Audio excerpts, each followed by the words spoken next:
Hey everybody, how you doing today? It is ModelcarNick, and today I'm going to be showing you around this, I believe is a Kyosho Audi R8.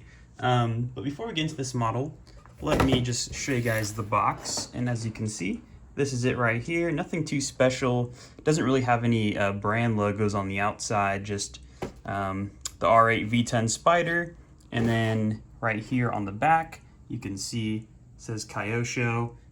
But not really any other distinguishing features of this box at all. So let's get into this model. So this is obviously the Spider, as you can see, so no roof. It is a fully opening model besides the engine bay, and this is a black on black model. It looks super clean, but honestly kind of a boring model from the outset, just because there's not really anything that really pops on this model. So let's get around it and start here up at the front of the model. So as you can see, we have the four kind of circles indicating it's an Audi, so the Audi logo right up here. We have this big mesh grille up here in the front, and it's surrounded in chrome, as you can see. And then there's nothing really else on the front bumper, but we have the license plate.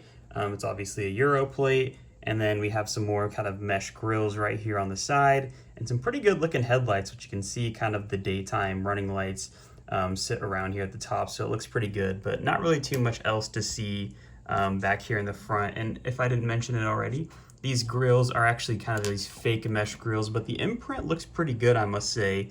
I think they did a pretty good job emulating those grills. They just don't go down all the way. As you can see, there's kind of plastic sitting behind that, but it looks pretty fair. This side of the model, here's a good look at it right here. As you can see, we kind of have these really nice looking wheels that are multi-spokes. I really like this wheel design on this model. Pretty slim tires, but I think it looks pretty good on this model. We have a Audi logo in the center cap, and behind these wheels we have drilled rotors, so that looks pretty good. And then as you can see, the brake calipers are finished in black, and then we kind of have this Audi writing down the side of it. I can't really make out what else that says, but it does say Audi. It looks pretty good. So those are the wheels.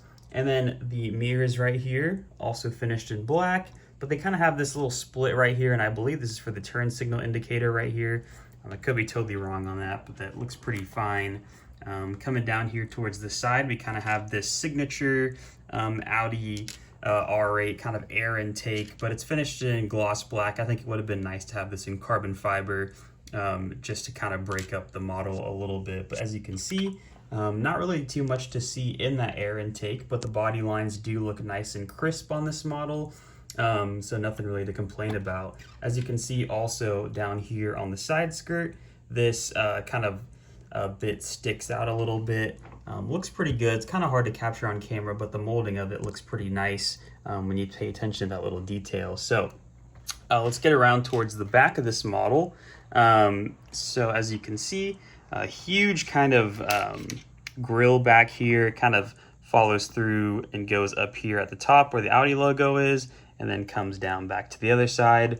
Obviously taillights look just fine, nothing really too crazy going on with them, but there is a little bit of detail behind there, so it looks pretty good. One of my favorite features about this car is the quad exhaust tips. It would have been nice, I think, if it was finished in chrome, but they are finished in kind of this gunmetal or black finish, so it looks just fine.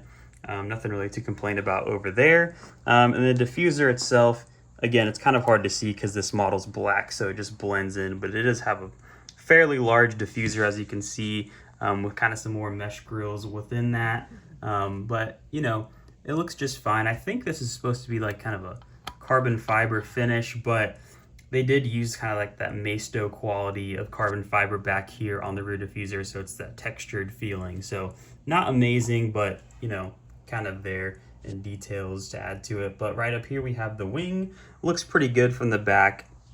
Nothing really to complain about there. It is just finished in gloss black. But looking up here at the rear deck lid, you can kind of see some more details. This is where the engine would sit on the car. You kind of have some more mesh grills sitting back here. Those are actually real mesh, so it's kind of nice that they added that. And then this kind of U-shaped part is finished all in carbon fiber. And this is actually the gloss carbon fiber. It's not textured, but it does appear a little bit more gray than I'm used to. As you can see, it's kind of just has this one line finish. It kind of just goes down like this. It's not really hatched or anything like that. So kind of a interesting way to do carbon fiber, but it does look pretty decent. I think they could have done a little bit better job though with that. So unfortunately you can't open up this engine bay, so you can't like put the roof on, or you can't see what's underneath there, which is kind of unfortunate, but you know, it is what it is. So now let's take a peek at this interior real fast. And as you can see, the doors do open up pretty wide, so you get a nice view of this interior, and all the buttons in there look extra crisp. I think on this model, they did an excellent job with that. So here's the steering wheel right here. As you can see, the Audi logo sitting in the center. You can see kind of the start button right here on the steering wheel, and kind of the modes that you can put this car into. There is some stuff on the gauge cluster right up here, so that looks pretty good. AC vents look just fine. They are surrounded in chrome, so that's a nice little touch of detail. And right here on the center console, you can see the gauge, or the gear shifter right there, and all the other extra little buttons. But they do look really nice and crisp. Let's take a look at these gas pedals down here. So gas and brake pedals, all finished in metal. Looks really good. Love to see that. And then here's a peek at the door. You know, regular buttons and whatnot, but it does look pretty good. I will say there is kind of a missing detail that I think would be on the real Audi cars, is kind of this side step right here. I think it should have a little R8 logo right down there on the side, but you don't get that on this model, unfortunately. The seats do look pretty good. These nice black bucket seats. You can kind of see like the stitching around the headrest and down the side looks pretty good. And then kind of just like the little design in the center of it looks fairly decent as well. So pretty good looking interior. Seat belt buckles are also finished in red, and then the seat belts right here are black. So it would have been nice to have maybe like a little contrast color, maybe yellow, black, or red, or not black, but you know, a different color just to kind of break this model up. But you know, it is what it is. There is one more thing I forgot to open up, and that is the front hood. So let me get this thing open and we'll be back. So give me a second.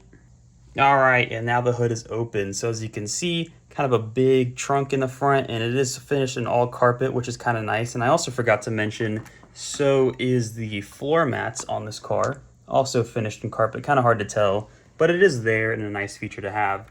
So here's kind of what the model looks like, all opened up. Looks pretty good. Not too much really other details to go around, so that's kind of this model as a whole.